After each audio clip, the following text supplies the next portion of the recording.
શાક બનાવ્યું ને ફૂઈ ને ઉપાડીએ તમે કે દાબી દાબી. ગુડ મોર્નિંગ, શુભ સવાર, જય માતાજી. અમે જાગી ગયા છે, 8 વાગી ગયા છે. નાસ્તો કરીએ છીએ, બે ભાઈ વૈદ્યામાં બે ભાઈ નાસ્તો કરીએ. નાસ્તામાં હું બનાવ્યું હતું? તો માએ બનાવ્યા પાસ્તા, રોટી, છા. હું બનાવ્યું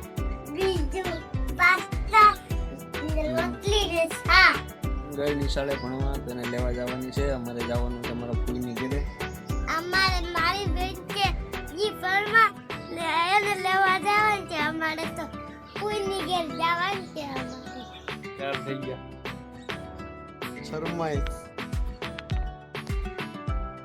શરમાળો ગે ચાર થઈ ગયા. જવા હાટું ચાર જ્યાં જવા હતું. અમારે જવાનું છે આ ડોહીમાં છે ને એની ઘરે, ને મારા મમ્મી આ ડોહીમાં ની દીકરી એની ઘરે જવાનું છે. અમે દાવા તરફ નીકળી ગયા છે. જમાલપરા રોજે પકડી તમને ઉતાર નતો પકડવો ભાઈ. ઓલા પુલ સુધી ઉતારવાનો છે. ઓલો પુલ ક્યાં સુધી? ઓલા પુલ સુધી બંધ કરીને પછી ફોન તારી પાસે રાખજો.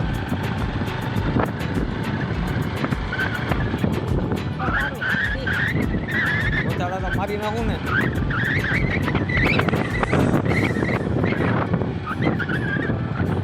ભાઈ બંધ કરી દે. તો અમે આવી ગયા હતા મારા મમ્મીના ઘરે. બધા જો ઋષિ ને મારા મમ્મી ક્યાં છે? ઓલા છે મારા મમ્મી, મારો ભાઈ, મારા કાકા, મારા પપ્પા બધા સુતા છે અત્યારે. અમારા મોઢા હતા જ મમ્મી. આપણા ઘરમાં કોઈ નહીં કર્યું ને એવું હું કરું. તમારા મમ્મીના ઘરે જમવાનું બની ગયું. જમીન પછી તમને બધાને મળ્યું. શાક બનાવ્યું ને ફૂઈ ને ઉપાડીએ તમે કે દાબી દાબી. અમારે એક છે અમારા ભગત ભજીયા વાળા છે. અમે બાકી બધા રિસ્લા વાળા છે. હું કાંઈ ન થાય બનશે મને ખુશી નહીં. માં તમારી દીકરી ત્યાં તમે શું લેવા આવ્યો? ક્યાં છોકરાની? ક્યાં તમારો છોકરો? હા તમારો છોકરો છે. તો હું કોણ છું? મને તો તમારા છોકરાને જેમ નથી રાખતા તમે.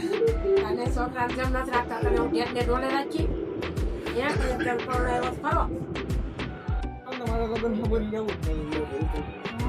હું એમનું લગ્ન કરી મારા પરિવારના આયોજન તો ઘણા પરિવારના તો આવે ને આવડી કે તો આવડી આવે. લગ્નમાં કહેવાનું થતું બે ટેમ્પો ભરાય એટલા છે પરિવારના. મને જો કે લીન ભાગી એક લીન બગાડા ભાગવું થોડું તો એ તો એને આવવું હોય તો હા ને જુનાગઢ લગ્ન થઈ જાય. જુનાગઢ હું લઈને આપણું કઈ સાધુ શંકર બનવું? બાપા છે આ સાધુ છે કોલેટમાં છે તો જુનાગઢ નહીં આપણે વેરાવળ થાય.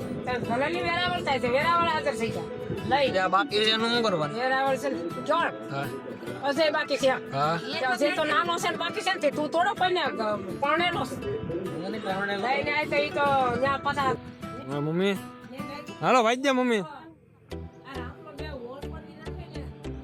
તો ભાઈ આવી ગયા છે જમાલપુરાથી. ત્યારે અમે હવે ઘડીક કોઈ જઈએ. તો ભાઈ ઘડીક કરી લઈએ હવે આરામ, પછી વિચારીએ શું કરીએ. તો ભાઈ આજ જો કેવું કે શાક બને છે ડોડાનું. એટલે ડોટા બોટા જમાવીને ખાય છે. કે મારા દાંત કેમ ન આવતા?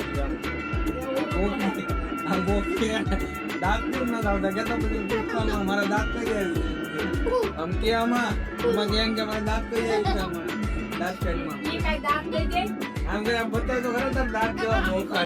તો આજની બ્લોગની સમાપ્તિ કરીએ છીએ. બ્લોગ કેવો લાગ્યો તો કમેન્ટમાં જણાવજો.